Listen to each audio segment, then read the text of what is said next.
So this is a continuation for the basics of Linux. We're going to go ahead and start with Docker, very minimal, could get you up and running quickly.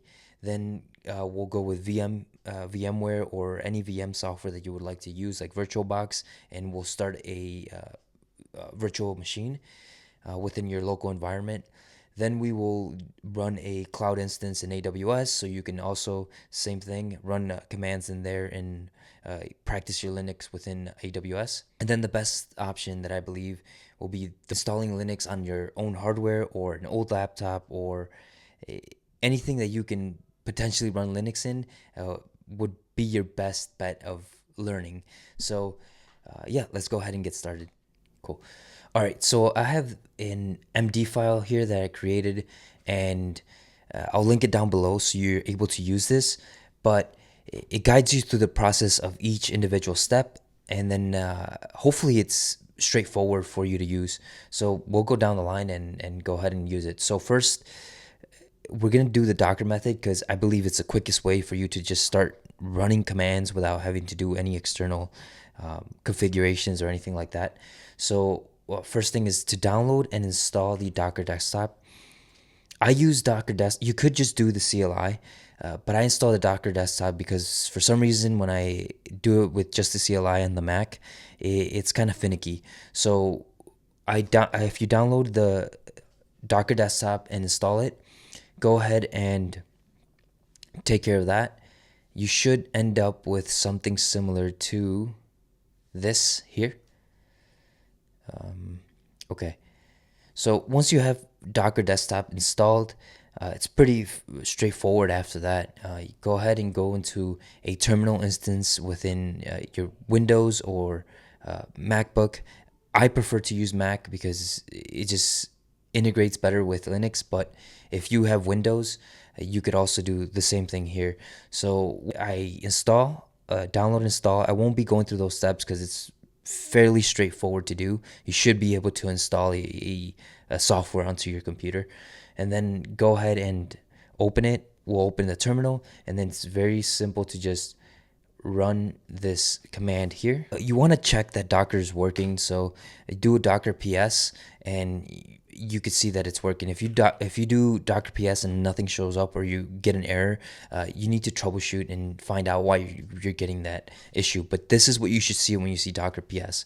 So now we can do a Docker run and install don't worry so much about the command, as we will later dig further into what the commands do. For now, just run the command so you can initiate the container and run commands inside the container. So you see I'm as a root, the container is running, and you can even verify with if you do a Docker PS again, you can see your container is running here, and now you're able to run simple, straightforward commands. Within less than 5 minutes, you can be up and running and start going through the course. So make dir, I don't know, dir, whatever.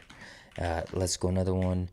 Now you can run simple commands, and you won't be able to run some commands like curl or I wonder if ping is available.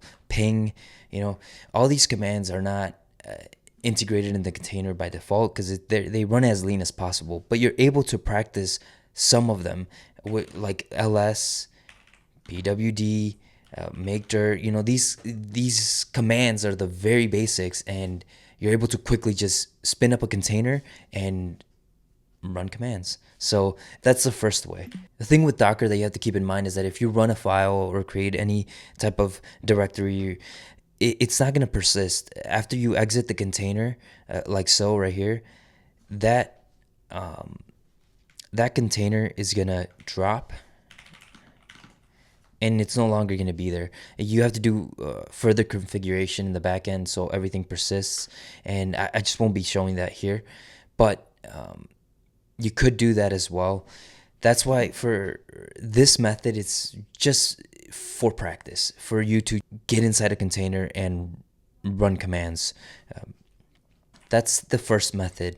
The second method of installation, which requires a little bit more configuration, but it's probably the second best option for right behind having your own hardware. Let's go ahead and get started with this.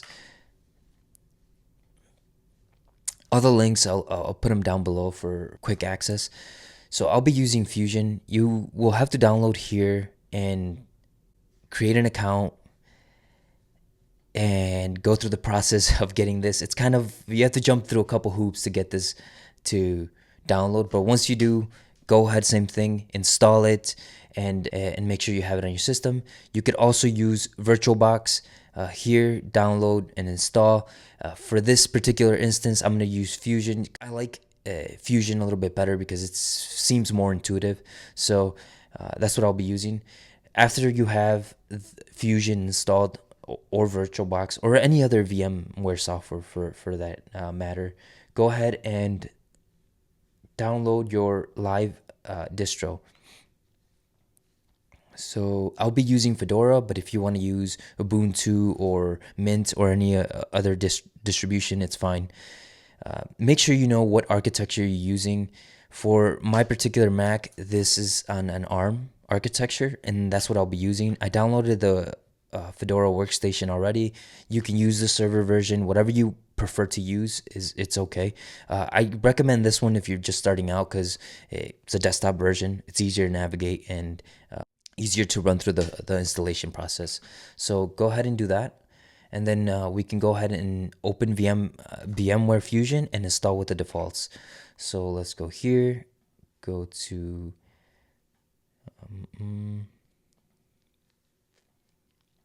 the disk, install this. So boom, Fedora, Arch, open, and then we can continue. Fedora, continue. That's fine. All that is fine. And finish. And then we can call this Linux Basics. That's fine. Yep. Go ahead and save. And now this is gonna start. We can start. It's gonna open up the grub. Go ahead and start the Fedora workstation live. During the installation process of Fusion itself, it's going to ask for accessibility rights to be able to use your mouse within your VM. Go ahead and give it accessibility rights so you're able to use the mouse within your virtual machine. Fedora will prompt you on installation like this right here, and go ahead and install Fedora Linux. That's if it doesn't tweak out on me. There you go. Okay. And just be patient. Some of this just takes time to fully initialize. Okay, once it initializes, you'll get this menu here. Go ahead and select the language of your choice. Go next. And then this is the virtual disk that you'll be using. So we can use the entire disk. It's isolated from your actual laptop or desktop. So don't worry about that. You can encrypt the data. We don't need to. This is a lab VM. It's no big deal. Go ahead and go next, and then we can erase data and install. So make sure everything looks good. Yep, everything looks good. And then go ahead and let it install. This, again, it's going to take a few minutes to fully install and initiate. But once that's good, we'll reboot the VM and then finish the setup process. All right, looks like it's finished up. Now we can go ahead and exit to live desktop. Okay, now that you're back here, let's go and give this a restart. Go ahead and restart it. And then just wait a few moments for the setup process to initiate, and then you can go ahead and start it. You can select whatever you choose here, privacy, go next, and then pick your time frame. Chicago for mine. Enable third-party repositories. Then go ahead next, full name, we'll just say Omar. And then we can change this. Change this to whatever you want. Put a little guitar. That's a bass. A little bass. Okay. All right. And then a password of your choice. Okay, correct. There we go. Okay, make sure they match. And now we can start using Fedora. So now you have your VM running. You can take the tour or skip it. I'll be your tour guy here. So first terminal, pin it to the dash because we're going to be using that the most. And then open it up and go ahead and run as the guide says here, a sudo who am I, just to initiate the password of that. Make sure that it's working. Yep, it's working. And then you are as root. So that's all you need to verify there. And then run these commands here. I won't explain these commands as well. Just run them, and it'll make it easier for when you interact with your VM. So for now, go ahead and then in the SSH section, I will explain more of what these commands do and how they work. So SSHD, I'm gonna start that. Okay. Dang, I already forgot my password. There we go. And then we can go ahead and enable it. Just check the status. Okay, active. Cool. So then it says get the IP. So your IP will be the one on your interface, which would be this for mine. Go ahead and copy that. And then go open up your terminal within your local machine and use this last command here, ssh user, which my user was operez san at the IP, which was this one, and then go here. Now it's going to ask you if you want to continue connecting into that VM. Let's say yes. Ask you for the password. Type in your password, and now I'm inside the VM. Within my local machine. This is really what you will do most of the times in actual jobs. You'll be SSHing into a server that you don't have a GUI to be clicking around buttons, and you'll just have the terminal. Okay, so then you can start running your commands. So if we do like a list and make dir, again, same thing, dir list, you see dir right there. And then if we go back into your DVM, you can verify that dir is right there. So now you can start running commands and start setting this VM up and use it as you please. The third method is using a cloud provider like Azure, AWS, or GCP, or any cloud provider. I will be using AWS for this example, but you can run a simple machine and run commands as like the other previous two examples. So here, let's go. We're going to start by running through these as well. We'll create the AWS account, an EC2 instance, and then the following steps, which should be fairly simple and pretty quick actually. So we want to go to AWS and go ahead and create an account. Once you create an AWS account, you should have some sort of dashboard that's similar to this. You want to go to EC2. You most likely have to search it up here. So EC2, go ahead and click it. We're going to go to instances. You can launch an instance, or there's a little button down there in the previous window that you can launch an instance. And go, so we'll do Linux basics. And then go ahead and select the image. You can select any of the ones that you want to use.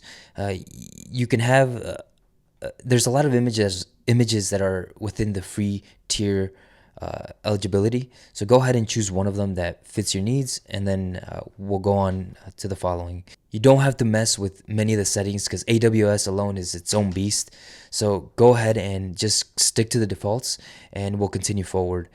The next thing is to create a key pair in order to SSH into the instance. So create a new pair, name the pair, so Linux basics, and create it. I already have a key pair that exists under this name, so I'm going to use it, which is Linux basics right there. Linux basics right there. And then continue down, allow SSH traffic from anywhere. Again, you can configure this and choose your IP, your laptop IP. It doesn't matter. But for this example, just leave it open. It'll be okay. Advanced details, nothing to choose from. Stick to defaults. Really, the only thing you're going to choose is the image and configure the key pair and then download it. Once you download the key pair, you should have it in your downloads and you're good from there. Go ahead and launch the instance.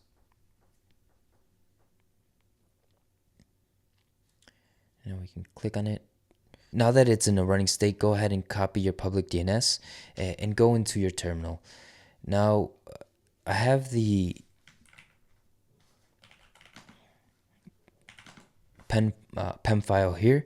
When you first download the file, the permissions are a little bit too open to be able to connect to your EC2 instance, and it'll give you a warning.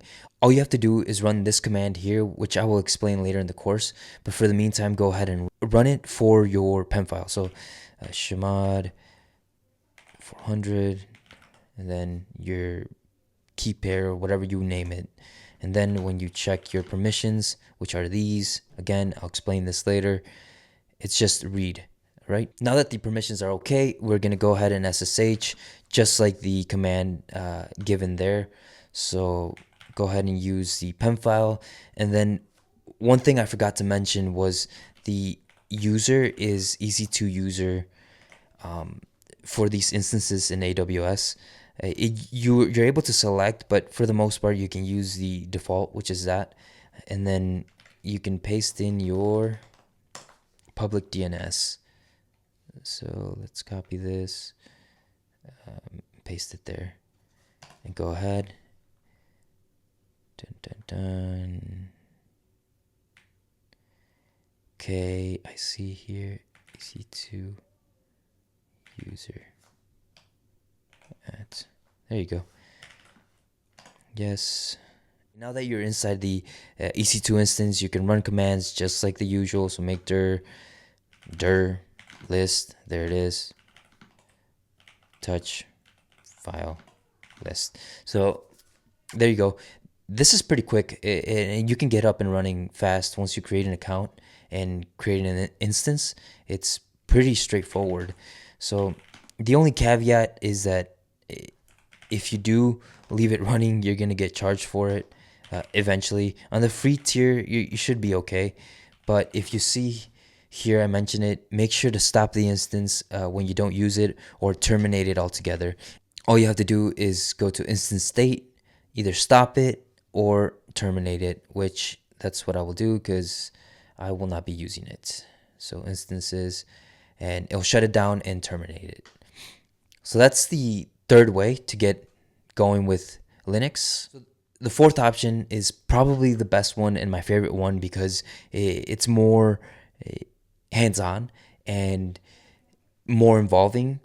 Similar to when we created the virtual machine, we have to install and go through the same setup steps, but a little bit more configuration afterwards. And we'll go ahead and get started with that. So download the ISO image as we did previously. I will be using Fedora again for this example. So Fedora, but my system that I'll be using is an old Intel MacBook, which uses AMD architecture. So if you have a different architecture, go ahead and download that. But get the live ISO and download it.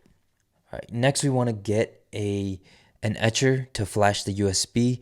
So I use Balena, but if you're using Windows, Rufus might be better for you, better option. Similar thing. You're just trying to flash a USB with the live ISO. Once you have the software to flash your USB, go ahead and grab your USB and plug it in. See if this mug plugs in. This USB is a little finicky.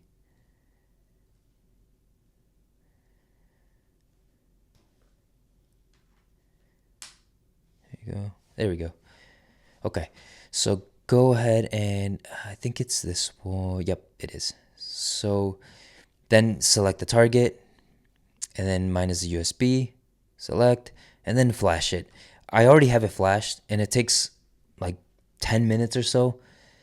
Go ahead and flash it, and once it's complete, you can go ahead and eject your device, and we're going to go on the laptop to install Linux on the physical desktop or laptop that you have available.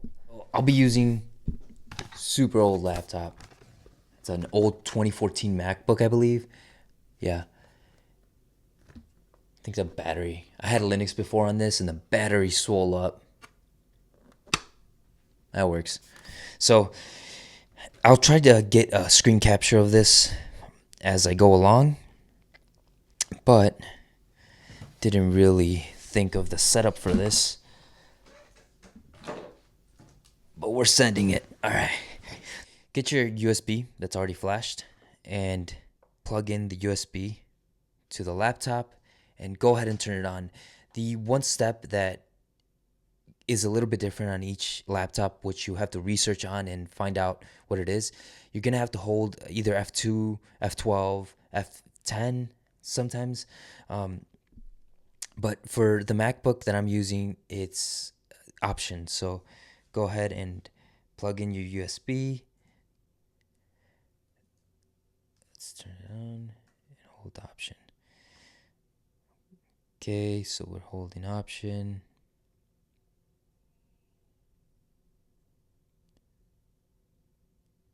There we go.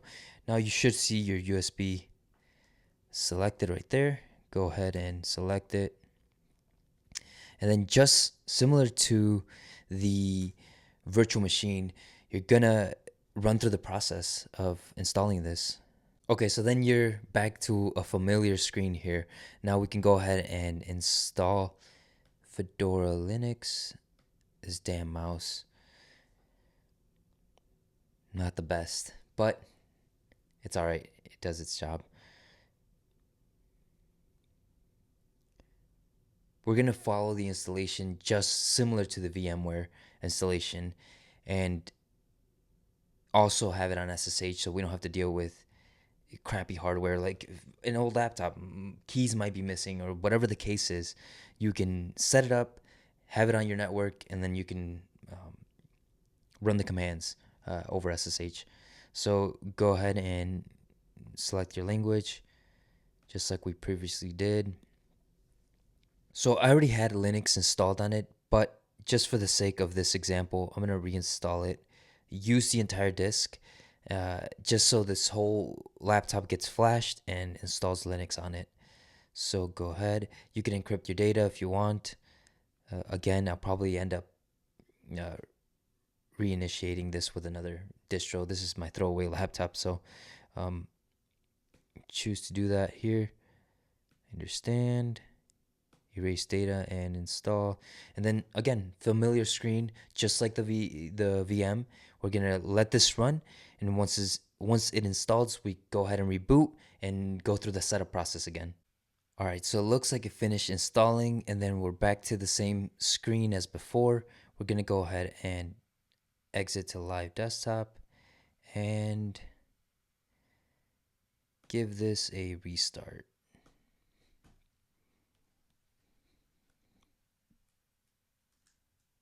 And restart.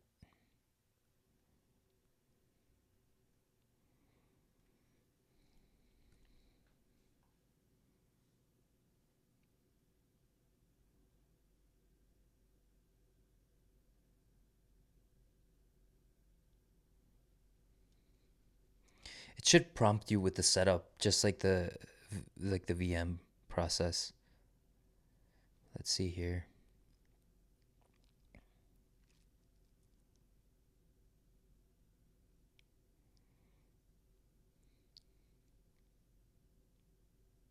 Okay, perfect. Now we can go ahead and start the setup process.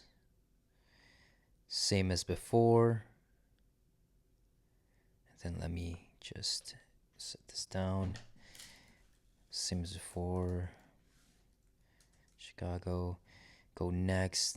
This is exact same setup. It's the exact same setup as before. So same screens, then full name. Set the username. Go back to my base. Boom. Next, put the password.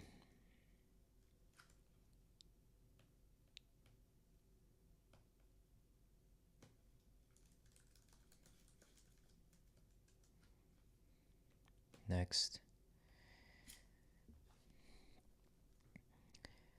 Okay, and then you're back to this. There you go. So now you're ready to use your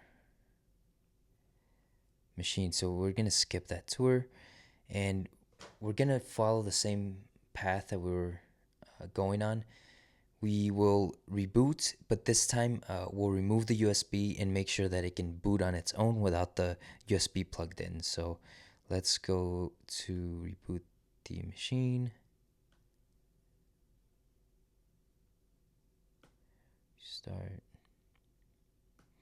Restart. Go ahead and remove the USB.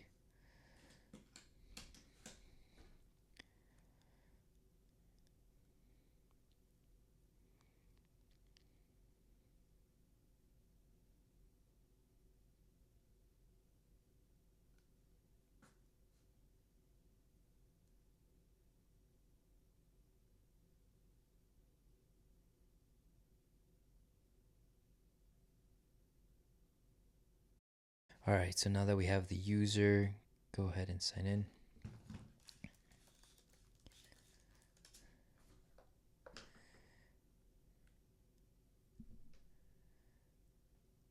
And you're back, and it's booted without your USB.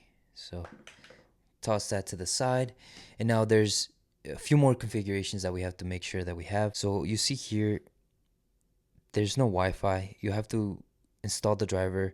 This is where it gets a little complicated. You have to know what driver you need to install for your particular hardware, but I have a command here that I will run.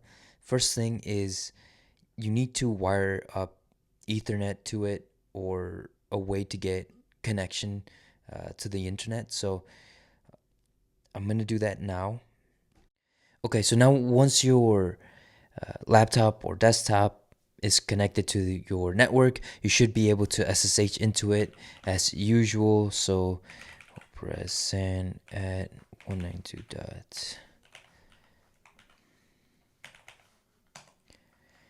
It's gonna ask for the fingerprint in connecting. Yes, give it the password, and there you go. List, and we can start running commands here just like the other examples. So one step after this that I recommend doing is updating and upgrading your system, which is this step right here, right? It's currently in the process of doing that, and then installing the drivers for your Wi-Fi if you have a Wi-Fi card. I'm doing that because since it's a laptop, I want to have it here near me and not connected by my router over there, because I don't have any Ethernet ports. It makes it much more accessible. If you don't plan on using it like that and just have it connected to your Ethernet, you could leave it anywhere you want and have it connected. As long as you're on the same network, you should be able to SSH in and start running your commands. If you're interested on seeing the install with the Wi-Fi drivers, I'll add that portion to the end of the video.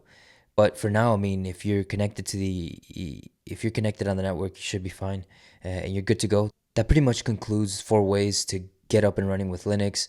Go ahead and choose one of the 4 methods, and then just continue to do that with the following videos, so you don't constantly have to redo your work. For instance, like the Docker. Obviously, that's just for a quick spin up. But yeah, that's pretty much it, and we'll get started with the next series of commands in the following videos. Go ahead and subscribe and wait on those videos to come out. So this is the last part of the installation process where you can install Wi-Fi drivers. If you're connected to the internet and you're on your network, you should be fine. You don't have to do this step, but if you want to. Last time I did it, it broke the system and I had to reinstall Fedora, so hopefully that's not the case. But if it happens, we'll do it again. So let's do an SH. I believe this was my user. It's 192.168.1.28. 128, I think. Yep. And then log in. Okay, so let's install this here. Copy. Let's paste it and go ahead. Yes, and good. And now just do a install of the driver itself. Paste it.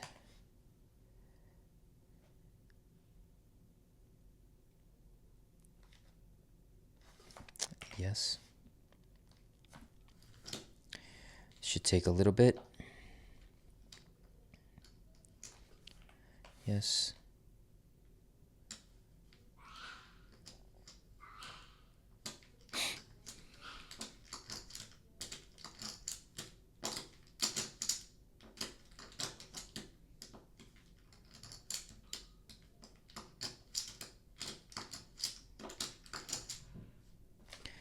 Okay, now that it's complete, just do a quick reboot.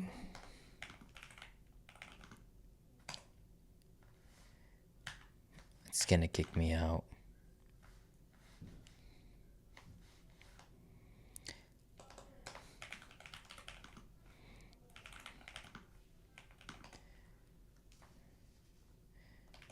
Yeah, that's fine. That's okay. And now I gotta check if it works. Hopefully it didn't break it.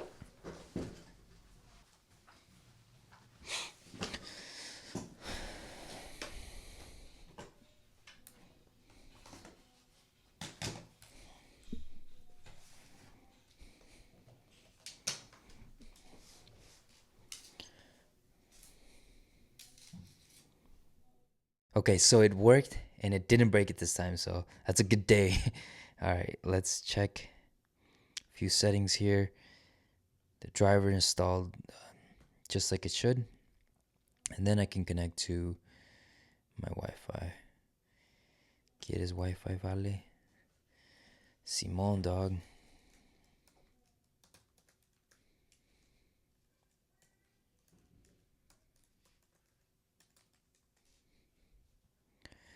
Now hopefully that connects. If not, then we have another issue. But we'll see. Doesn't seem like it's connecting. Hopefully it's a password issue.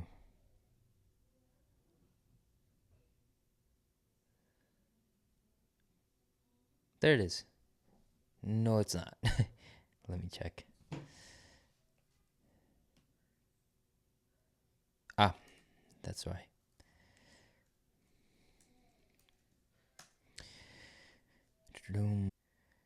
For some reason, the authentication wasn't working, but it's good now. It connected. It was probably my password, although it was correct the second attempt, but it's good. Now that it's connected to Wi-Fi, I should be able to just have this on the side whenever I need, and I think that's it.